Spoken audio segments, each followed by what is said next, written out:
শ্রীমদ্ ভাগবতের তৃতীয় স্কন্ধের দ্বিতীয় যে ভাগটি, তার দ্বাবিংশতি অধ্যায় কর্দমমুনি ও দেবহূতির পরিণয়টি শুরু হতে যাচ্ছে।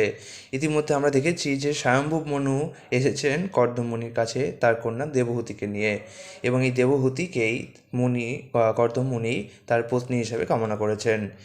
শ্রী মৈত্রেয় বললেন, সম্রাটের অশেষ গুণাবলী, অর্থাৎ মনুর কথা বলা হচ্ছে, সম্রাটের অশেষ গুণাবলী এবং কার্যকলাপের মহিমা বর্ণনা করে ঋষি মৌন হলেন, এবং সম্রাট মনু নিজের প্রশংসা শ্রবণ করে লজ্জিত হয়ে ঋষিকে বললেন, অর্থাৎ মনু এবার কর্দম ঋষিকে বললেন। মনু উত্তর দিলেন, বেদরূপ ব্রহ্মা বৈদিক জ্ঞান বিতরণ করার জন্য বা বিস্তার করার জন্য তার মুখ থেকে আপনার মতো ব্রাহ্মণদের সৃষ্টি করেছিলেন, যারা তপস্যা, জ্ঞান এবং যোগে যুক্ত এবং ইন্দ্রিয় শোকের প্রকৃতি পরাঙ্মুখ। ব্রাহ্মণদের রক্ষার জন্য সহস্রপাত পরমেশ্বর তার সহস্র বাহু থেকে আমাদের অর্থাৎ ক্ষত্রিয়দের সৃষ্টি করেছেন। সেই হেতু ব্রাহ্মণদের বলা হয় তার হৃদয় এবং ক্ষত্রিয়দের বলা হয় তার বাহু। সেই জন্য ব্রাহ্মণ এবং ক্ষত্রিয় পরস্পরকে রক্ষা করার মাধ্যমে নিজেদেরকে রক্ষা করেন, এবং পরমেশ্বর ভগবান, যিনি কার্য ও কারণরূপ হওয়া সত্ত্বেও অব্যয়, প্রকৃতপক্ষে তিনি পরস্পরের মাধ্যমে তাদেরকে রক্ষা করেন। আপনার দর্শনের ফলেই কেবল আমার সমস্ত সন্দেহ দূর হয়েছে, কেননা আপনি অত্যন্ত কৃপাপূর্বক প্রজা পালনে আগ্রহী রাজার কর্তব্য সম্বন্ধে স্পষ্টভাবে বিশ্লেষণ করেছেন। আমার সৌভাগ্যক্রমে আমি আপনার দর্শন লাভ করেছি, কেননা যারা তাদের মনকে দমন করেনি এবং ইন্দ্রিয়গুলিকে সংযত করেনি, তাদের পক্ষে আপনার দর্শন লাভ করা দুষ্কর। এটি আমার পরম সৌভাগ্য যে আমি আপনার পবিত্র পদধূলি আমার মস্তক দ্বারা স্পর্শ করতে পেরেছি। আমার সৌভাগ্যের ফলে আমি আপনার উপদেশ লাভ করেছি, এবং এইভাবে আপনি আমার উপর মহৎ কৃপা বর্ষণ করেছেন। আমি ভগবানকে ধন্যবাদ জ্ঞাপন করি যে আমি অনাবৃত কর্ণকুহরের দ্বারা আপনার বিশুদ্ধ বাণী শ্রবণ করতে পেরেছি। হে মহর্ষি, কৃপাপূর্বক আমার প্রতি প্রসন্ন হয়ে আপনি আমার বিনীত নিবেদন শ্রবণ করুন, কেননা আমার কন্যার প্রতি স্নেহবশত আমার মন ব্যাকুল হয়েছে। আমার এই কন্যাটি প্রিয়ব্রত ও উত্তানপাদের ভগ্নী। সে বয়স, চরিত্র এবং সদ্গুণ সমন্বিত উপযুক্ত পতির অন্বেষণ করছে। যে মুহূর্তে সে নারদমুনির কাছ থেকে আপনার উন্নত চরিত্র, বিদ্যা, রূপ ও বয়স ও গুণাবলীর কথা শ্রবণ করে, তখন থেকেই সে আপনাকেই পতিত্বে বরণ করবে বলে দৃঢ় সংকল্প করেছে। অতএব হে ব্রাহ্মণ শ্রেষ্ঠ, দয়া করে আপনি একে গ্রহণ করুন, কেননা আমি শ্রদ্ধা সহকারে আপনার কাছে একে নিবেদন করছি। আমার এই কন্যা সর্বতোভাবে আপনার পত্নী হওয়ার উপযুক্ত, এবং সে আপনার গৃহস্থ আশ্রমের সমস্ত কর্তব্য কর্মের দায়িত্ব গ্রহণ করতে পারবে। যেহেতু বিষয়ের প্রতি বিরক্ত ব্যক্তিরও আপনা থেকে উপস্থিত বিষয়কে প্রত্যাখ্যান করা উচিত নয়, অতএব যে কামাসক্ত তার সম্বন্ধে আর কি বলার আছে।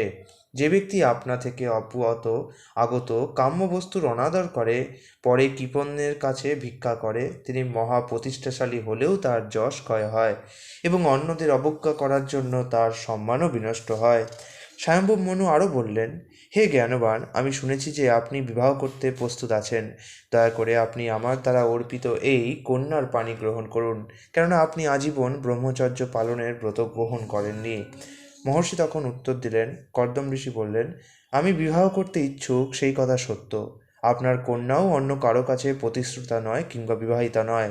অতএব বৈদিক বিধি অনুসারে আমাদের বিবাহ সম্পন্ন হতে পারে। আপনার কন্যার বিবাহের বাসনা যা বৈদিক শাস্ত্রের দ্বারা অনুমোদিত, তা পূর্ণ হোক। তিনি এতই সুন্দরী যে তার অঙ্গকান্তি দ্বারা অলঙ্কারের শোভাও তিরস্কৃত হয়। সুতরাং কোনো পুরুষ সমাদরপূর্বক তার পাণিগ্রহণ না করবে।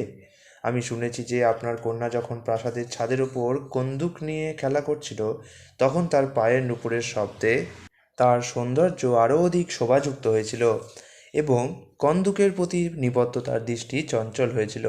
তখন বিশ্বাবসু নামক গন্ধর্ব তাকে দর্শন করে সম্মোহবশত বিমূঢ়চিত্ত হয়ে তার বিমান থেকে পড়ে গিয়েছিলেন। রমণীকুলের ভূষণস্বরূপ স্বয়ম্ভূ মনুর কন্যা এবং উত্তানপাদের ভগিনী এই কন্যাটিকে কোন বুদ্ধিমান ব্যক্তি সাদরে গ্রহণ করবে না? যারা লক্ষ্মীদেবী চরণ কমলের সেবা করেনি, তারা একে দর্শন পর্যন্ত করতে পারে না, অথচ ইনি স্বেচ্ছায় আমাকে প্রতিরূপে বরণ করার জন্য এখানে এসেছেন। অতএব এই সাধ্বী কন্যাকে আমি একটি শর্তে আমার পত্নীরূপে গ্রহণ করব। যতদিন পর্যন্ত না তিনি আমার বীর্য ধারণ করেন, ততদিন পর্যন্ত আমি তার ভজনা করব, এবং তারপরে পরমহংসেরা ভগবত ভক্তির যে পন্থা অবলম্বন করেন, আমি সেই জীবন গ্রহণ করব। সেই পন্থা ভগবান শ্রীবিষ্ণু বর্ণনা করেছিলেন। এবং তা হিংসারহিত, যার থেকে এই বিচিত্র জগৎ উদ্ভূত হয়েছে, যিনি তা পালন করছেন এবং অন্তে যার মধ্যে তা বিলীন হয়ে যাবে, সেই অনন্ত পরমেশ্বর ভগবান আমার পরম প্রভু।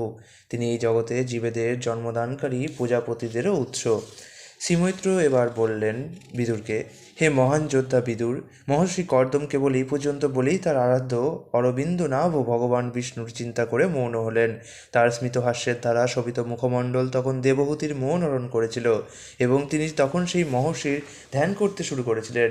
সম্রাট তার মহিষী এবং তার কন্যার অভিপ্রায় স্পষ্টরূপে অবগত হয়ে অত্যন্ত আনন্দের সঙ্গে বহু গুণান্বিত সেই মুনিকে তার উপযুক্ত কন্যা সম্প্রদান করেছিলেন।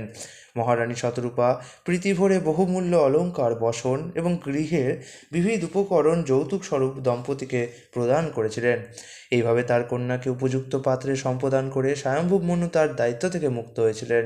কিন্তু তার মন তখন বিচ্ছেদ বেদনায় ব্যথিত হয়েছিল এবং তখন তিনি স্নেহভরে তার দুই বাহুর দ্বারা তার কন্যাকে আলিঙ্গন করেছিলেন। কন্যার বিরহ সহ্য করতে না পেরে সম্রাট হে মাতো, হে বৎসে এইভাবে সম্বোধন করতে করতে অশ্রুজলে তার কন্যার মস্তক সিদ্ধ করেছিলেন। মহর্ষির অনুমতি নিয়ে সম্রাট তার পত্নী সহ রথে আরোহণ করে তার অনুগামী সহ রাজধানী অভিমুখে যাত্রা করলেন। পথে তিনি ঋষিদের হিতসাধিনী সরস্বতী নদীর উভয় তটে প্রশান্ত ঋষিদের আশ্রমের শোভা সম্পদ দেখতে পেলেন। তার আগমন বার্তা পেয়ে আনন্দে উজ্জ্বল হয়ে ব্রহ্মাবর্ত থেকে তার প্রজারা তার প্রভুকে স্বাগত জানাবার জন্য সংগৃহীত বাদ্য এবং স্তুতি সহকারে এগিয়ে এসেছিলেন।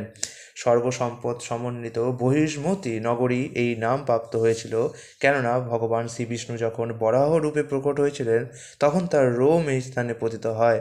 তিনি যখন দেহ কম্পন করেছিলেন তখন তার রোম এই স্থানে পতিত হয়ে চিরহরিত কুশ এবং কাশ ঘাসে রূপান্তরিত হয়, যার দ্বারা ঋষিরা যজ্ঞে বিঘ্ন সৃষ্টিকারী অসুরদের পরাভূত করার পর শ্রীবিষ্ণুর উপাসনা করেছিলেন। যার কৃপায় মনু এই ভূমণ্ডলের ওপর আধিপত্য লাভ করেছিলেন। কুশ এবং কাশ নির্মিত আসন বিছিয়ে তিনি সেই পরমেশ্বর ভগবানের আরাধনা করেছিলেন। যে বহিষ্মতী নগরীতে পূর্বে মনু বাস করতেন, সেখানে আগমন করে তিনি ত্রিতাপ দুঃখ নাশক প্রাসাদে প্রবেশ করলেন। স্বয়ম্ভূ মনু তার পত্নী এবং প্রজাগণ সহ জীবন উপভোগ করেছিলেন এবং ধর্মবিরুদ্ধ অবাঞ্ছিত কার্যকলাপের দ্বারা বিচলিত না হয়ে তিনি তার বাসনাসমূহ পূর্ণ করেছিলেন। স্বস্তিক সুরগায়কেরা তার সৎ কীর্তিসমূহের গান করতেন এবং প্রতিদিন প্রত্যুষে তিনি প্রেমাসক্ত চিত্তে ভগবানের মহিমা কীর্তন শ্রবণ করতেন। স্বয়ম্ভূ মনু ছিলেন একজন রাজর্ষি। যদিও তিনি জড়সুখ উপভোগে লিপ্ত ছিলেন, তবুও সর্বদা কৃষ্ণ ভাবনাময় পরিবেশে জড়সুখ উপভোগ করার জন্য তিনি নিকৃষ্টতম জীবনে অধঃপতিত হননি। তার ফলে যদিও ধীরে ধীরে এক মন্বন্তরব্যাপী তার দীর্ঘ আয়ু সমাপ্ত হয়ে এসেছিল, তবুও ক্ষণিকের জন্য তার ব্যর্থ অপচয় হয়নি, কেননা তিনি সর্বদা ভগবানের লীলা শ্রবণ, মনন, লেখন এবং কীর্তনে মগ্ন ছিলেন। তিনি সর্বদা বাসুদেবের কথা চিন্তা করে এবং বাসুদেবের সঙ্গে সম্পর্কিত বিষয়ে যুক্ত থেকে তার জীবনকাল ৭১ চতুর্যুগ অতিক্রম করেছিলেন। এইভাবে তিনি গতিত্রয় অতিক্রম করেছিলেন। অতএব হে বিদুর, যারা ভক্তিযোগ সহকারে সর্বতোভাবে শ্রীকৃষ্ণের শরণ গ্রহণ করেছেন, তাদের শারীরিক, মানসিক, দৈবিক এবং অন্যান্য মানুষ ও জীবদের দ্বারা প্রদত্ত ক্লেশ কীভাবে পীড়া দিতে পারে? ঋষিগণ কর্তৃক জিজ্ঞাসিত প্রশ্নের উত্তরে সমস্ত জীবের প্রতি কৃপা পরবশ হয়ে তিনি স্বয়ম্ভূ মনু সাধারণ মানুষের এবং বিভিন্ন বর্ণ ও আশ্রমের নানাবিধ পবিত্র কর্তব্য সম্বন্ধে উপদেশ দিয়েছিলেন। আমি কীর্তনের যোগ্য আদিরাজ মনুর এই অদ্ভুত চরিত্র তোমার কাছে বর্ণনা করলাম। এখন তার কন্যা দেবহূতির প্রভাবের বর্ণনা শ্রবণ করো। ইতি শ্রীমদ্ভাগবতের ৩য় স্কন্ধের কর্দমমুনি ও দেবহূতির পরিণয় নামক দ্বাবিংশতি অধ্যায়ের ভক্তিবেদান্ত অনুবাদ সম্পূর্ণ হলো। আগামীকাল ত্রয়োবিংশতি অধ্যায় দেবহূতির অনুতাপ আমরা পড়ব। হরে কৃষ্ণ।